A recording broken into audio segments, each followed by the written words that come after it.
New York Attorney General Eric Schneiderman is at the New York Stock Exchange, and he's joining me now. Attorney General, thank you for being here. Talk to me first about exactly how this is going to get structured. $800 million of the roughly $17 billion worth of fines is going to go to New York?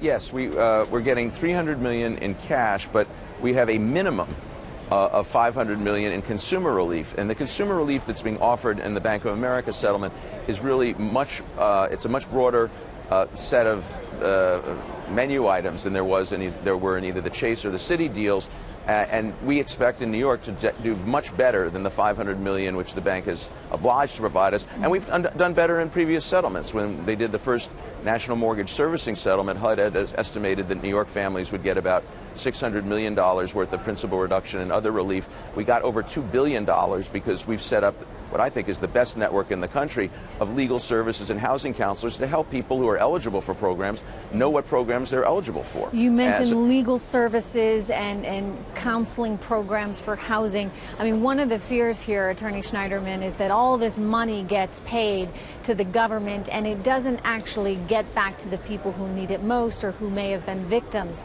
from this kind of fraud. What actually happens to it in terms of the consumers that might need it? Will they see anything?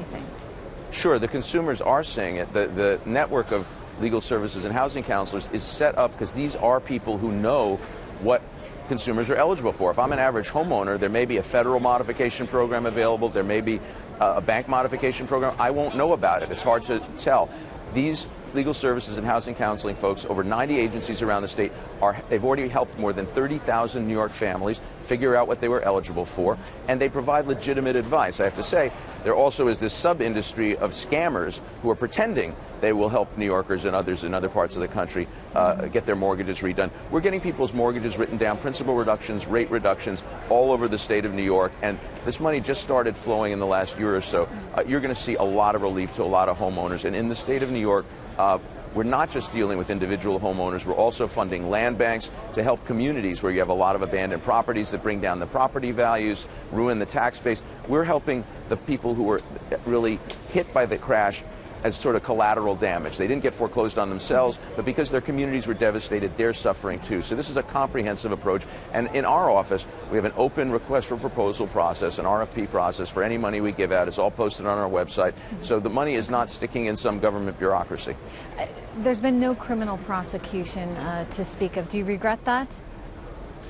I think that if things had gotten started a little bit earlier, there might have been some criminal cases to be made. I think that when I came in January 2011 as Attorney General and started to get a sense of what the scope of this problem was, we did the best we could. I'm proud of the fact that we fought to establish the working group that the President set up in January 2012. And the Chase deal, the Citi deal, and this record-breaking deal with Bank of America are all coming out of the work of this national working group that President Obama set up in January 2012. He doesn't get mentioned a lot in these stories, but he's the one who put Justice and my office and the SEC and others together, and we really started ramping up the cases, and DOJ put in more resources, and that's why we're getting these record-breaking settlements. Attorney Schneiderman, what do you say to those who critique this and say, you know what, Bank of America really helped the country at a time when it needed help, because Countrywide and Merrill Lynch were acquired by Bank of America, and as a result, a lot of the pain and suffering that could have come with both of those banks going under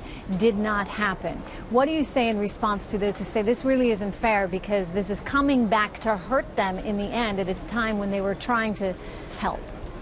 Look, these are not charitable organizations. I have very high regard for the management at Bank of America, Citi, and Chase, but they made deals they thought were in their financial interest. When J.P. Morgan took over Bear Stearns, they were touting it as one of the great steals of the century. It appeared to be a great deal. Same thing with Countrywide and Bank of America. And at the end of the day, these institutions all got bailed out by the federal government. They paid back the money, but there were no strings attached to the bailout, so there was no additional benefit to the American people. I think the financial institutions did what they had to do. They're out to make money. Fair enough. If I buy stock in one of these companies, I want them to try and make money for me, but I don't want them to engage in the kind of reckless misconduct that brought the economy to its knees. But they didn't make money in these particular cases. They lost money on all of these mortgages. And then they got bailed out, and they're back in the black. How many more fines do you anticipate coming forward? I mean, are we nearing the end of this cycle now with this record-breaking nearly $17 billion? Well, the total that we've recovered in cash and consumer relief, if you count the Chase, Citi, Bank of America, and the National Mortgage Servicing Settlement, we're up over $60 billion in cash and consumer relief as a result of these collective efforts.